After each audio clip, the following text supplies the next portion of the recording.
News, सच जरूरी है।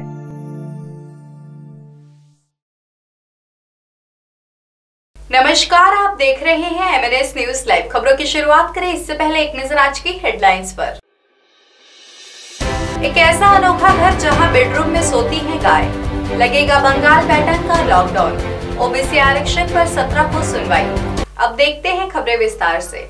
क्या आपने कभी किसी गाय को घर के बेडरूम में सोते हुए देखा है? नहीं देखा होगा, लेकिन राजस्थान के जोधपुर के एक घर की यह हकीकत है जहां गाय बेडरूम में सोती है।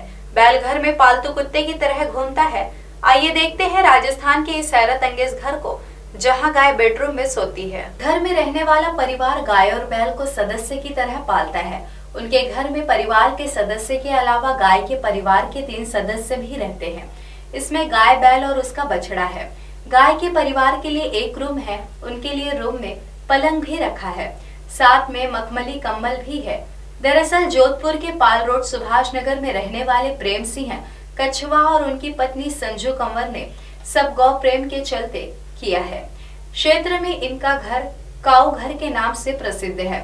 संजू कंवर का यह परिवार सोशल मीडिया पर भी फेमस है। इंस्टाग्राम पर भी इस परिवार का एक पेज भी है।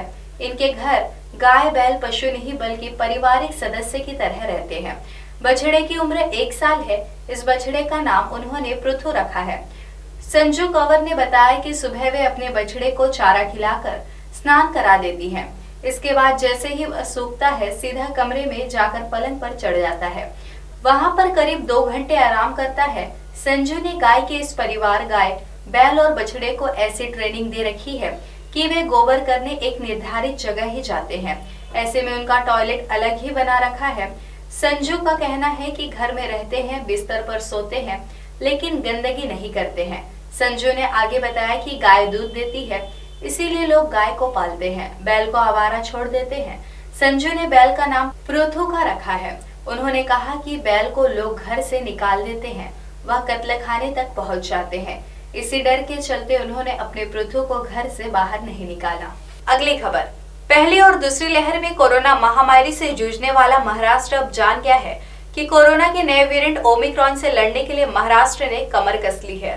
टोपे ने कहा कि महाराष्ट्र में बेड, ऑक्सीओपी और ऑक्सीजन की खपत अहम होगी। उन्होंने कहा कि अगर अस्पतालों में 40% बेड ऑक्यूपाई हो चुके हैं तो हर रोज ऑक्सीजन की खपत 700 मीट्रिक टन होती है, तो ऑटो मोड में लॉकडाउन लग जाएगा। लोगों को लॉकडाउन से बचने के लिए कोरोना रोधी नियमों को अपनाना ही होगा। अगली खबर। उच्चतम न्यायालय ने कहा कि वह 17 जनवरी को उन मामलों की सुनवाई करेगा जिसमें निर्वाचन आयोग को स्थानीय निकायों में अन्य पिछड़ा वर्ग के लिए आरक्षित सीटों की फिर से सामान्य श्रेणी में अधिसूचित करने का निर्देश दिया था। शीर्ष अदालत ने कहा कि केंद्र के आवेदन पर 17 जनवरी को सुनवाई की जाएगी।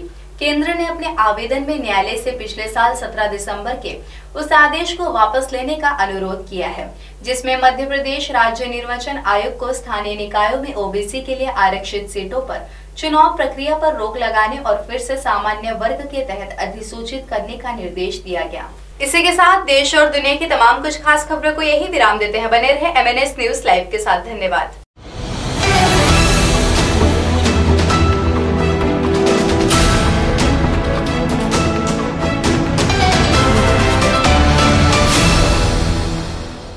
ये है एमएनएस न्यूज नेटवर्क और आप देख रहे हैं एमएनएस न्यूज।